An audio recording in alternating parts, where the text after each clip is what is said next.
I want to note that the announcement today by Mr. Holman, we are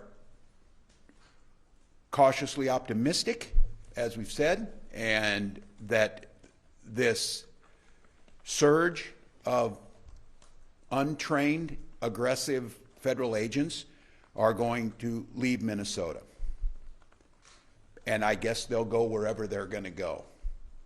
But the fact of the matter is, they left us with deep damage, generational trauma. They left us with economic ruin in some cases. They left us with many unanswered questions. Where are our children? Where and what is the process of the investigations into those that were responsible for the deaths of Renee and Alex? So while the federal government may move on to whatever next thing they want to do, the state of Minnesota and our administration is unwaveringly focused on the recovery of what they did. And there will be many steps in this process, many answers that we still need to get and will pursue.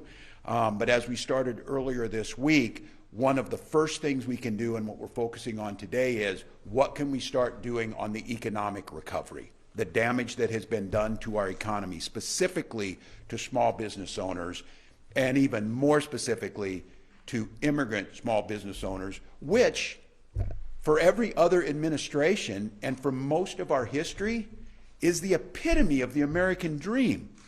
Come to this country with nothing and build something to be proud of, build something that creates jobs, build something that creates this incredible diversity and a food scene across this state that is second to none, to entrepreneurship, to the work that they've done. Meeting a few weeks ago down at the Hmong market, and a gentleman who came here and got a food stall, and 3 of his children are now medical doctors that went through American universities to become medical doctors to help make this state the best for health care. Those are stories we should be celebrating, not dangerous police chases through peaceful neighborhoods, not little boys in little backpacks being hauled away, and not mourning of parents and family for American and Minnesota citizens being killed on the streets. So, Minnesota, on behalf of not just this state but the country, thank you.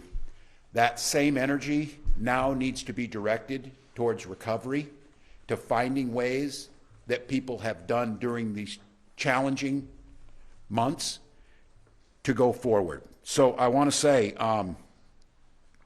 this damage is still being assessed, but we do know, and you're going to hear from some folks, you're going to hear from Henry, you'll hear from Commissioner Verlick about where we're at on the front end of this, and we're going to be proposing a reinstitution of our Small Business Emergency Fund. It's what we used very successfully during COVID in the recovery and the economic recovery that we saw in Minnesota that outpaced most of the rest of the country. We're going to be proposing a first-time $10 million one-time targeted loans, forgivable loans that we know, and I want to be very clear, is a very small piece of this, but what I am going to challenge as we get ready to start here in a few days, the legislative session, this legislative session needs to be about recovery of the damage that's been done to us. I am also asking our team, and I'm going to make appeals to our federal delegation, the federal government needs to pay for what they broke here. There are going to be accountability on the things that happen, but one of the things is the incredible and immense costs that were borne by the people of this state. The federal government needs to be responsible. You don't get to break things and then just leave without doing something about it. So we're going to be asking the federal delegation to be investing and doing the things necessary. We have been in contact with federal leadership as a negotiation is happening right now on DHS funding and all of the things that we have an expectation, whether it be the investigations, whether it be going forward, no masks, because this, I got to tell you, one of the things, and I'm in contact with a lot of my colleagues, both at the federal level with the Senate and the House, but especially governors.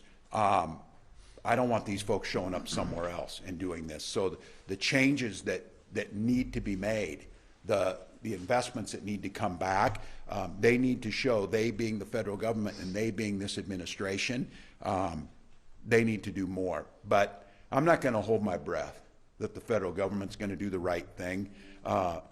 What I am going to do is I'm going to bet on the people of this state, and when we come into this legislative session, an expectation is this should be a bipartisan effort to protect these businesses, to protect what we have in Minnesota, to make changes here to improve this state. That should be very easy, and I think we've seen just some of the data surrounding this.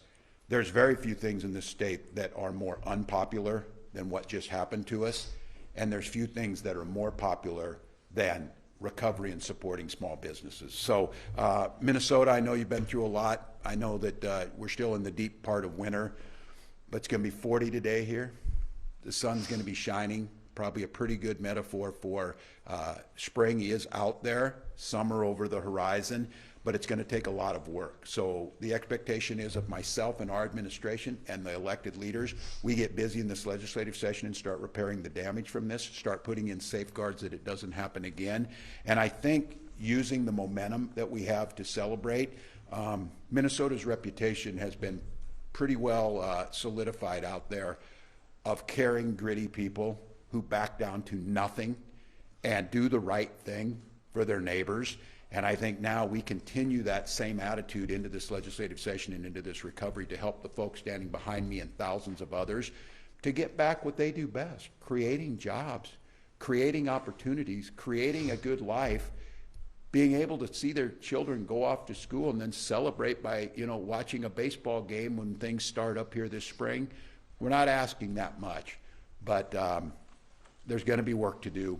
You've got our pledge that we will do everything possible to make that happen, and today is a very small first step, but it is a concrete step that can make a difference. With that, I'm going to turn